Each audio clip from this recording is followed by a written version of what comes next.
One of the most common questions I receive is improvement pill. I don't know what I want to do in life. How can I find my passion? And that's a pretty important question. So in today's video, I'm going to show you exactly how to do just that. This episode was brought to you with the help of the guys at Skillshare.com. The first 350 people to click on the link in the description box below will get a 2-month free trial at Skillshare. Now, before we get started, I want to debunk something. A lot of us are under the assumption that there's only one thing out there that can be our passion, that it's predetermined by birth, and that all we have to do is find it. But that's not how it works. The truth of the matter is that there's probably many things that could potentially be your passion. In fact, it's entirely possible to have more than one passion. If you take a look at a lot of very successful people, you'll find that this is generally the case. For example, Tim Ferriss is a well-known author and speaker. But did you know that he was also a competitive dancer, wrestler, and investor? There's only 2 things you need to do in order for you to discover one of your passions. The first is that you must change where you get your dopamine from. Dopamine is the chemical that is released by our brain that motivates us to do things. Without it, you will literally starve to death, even if there was food right in front of you. The release of dopamine is also accompanied by pleasure. The problem nowadays is that dopamine is very easy to get. It's cheap and it's abundant everywhere. Back in the day, we had to do stuff in order to get that dopamine, and most of the time that meant creating something. You had to build a house, you had to create a nice piece of pottery, you had to go out and tend to your crops. While you worked on these tasks, you were flooded with dopamine and you felt good about the whole process. If you follow this route, you'd naturally become passionate about whatever it is that you did. But nowadays, it's a little bit different. We can now flood our brain with dopamine without having to do much at all. You can surf the web, you can binge watch some TV shows, you can order amazing food to your front door almost instantaneously. And methods like this have become the main sources of dopamine for the majority of people. Now, what's different about these sources of dopamine as compared to the ones we used to get it from? Well, these are forms of consumption, and the ones we used to use are forms of creation. And this is a very important distinction. In order for something to be your passion, it must stem from creation. If you get the majority of your dopamine from a form of consumption, do you know what we call that? We call that an addiction. You're addicted to watching TV, you're addicted to smoking cigarettes, you're addicted to eating junk food. But on the other hand, if we get the majority of our dopamine from a form of creation, that's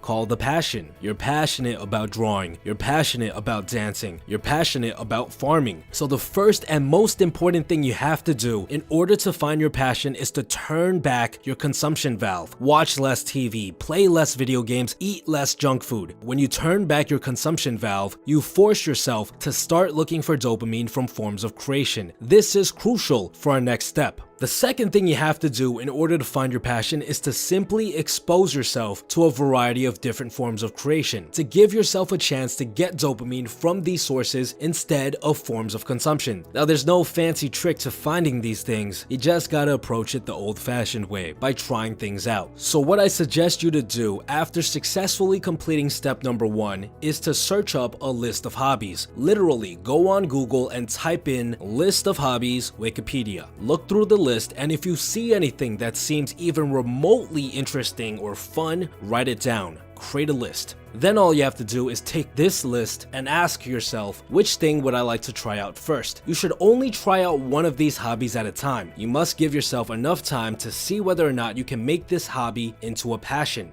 If you've successfully followed our first step, which is to drastically tone down the amount of dopamine you get from forms of consumption, what happens next should be automatic. Let's say you picked photography as something you might be interested in. If you followed our first step correctly, you'll naturally do some research on photography. You'll look up some videos, you'll start playing around with a cheap camera or your phone, and after a while, you'll know whether or not you actually like this hobby. All of this is fueled by the dopamine that you are no longer getting from forms of consumption, because you're now getting it from a form of creation. And let's say you don't find yourself interested in photography, all you have to do is move on to the second thing on your list. And if that doesn't work out either, try the third thing, and so on and so on. And if you continue to find yourself not interested in anything, then chances are you're not following the first step properly. You have to turn down the amount of dopamine you get from forms of consumption even more. Now I know this sounds overly simplistic, but finding a passion isn't as hard as people make it seem. Honestly, all you have to do is tone down the amount of dopamine you're getting from sources of consumption and allow yourself to explore different forms of creation. Speaking of which, a great place for you to dip your feet into the water for a variety of different hobbies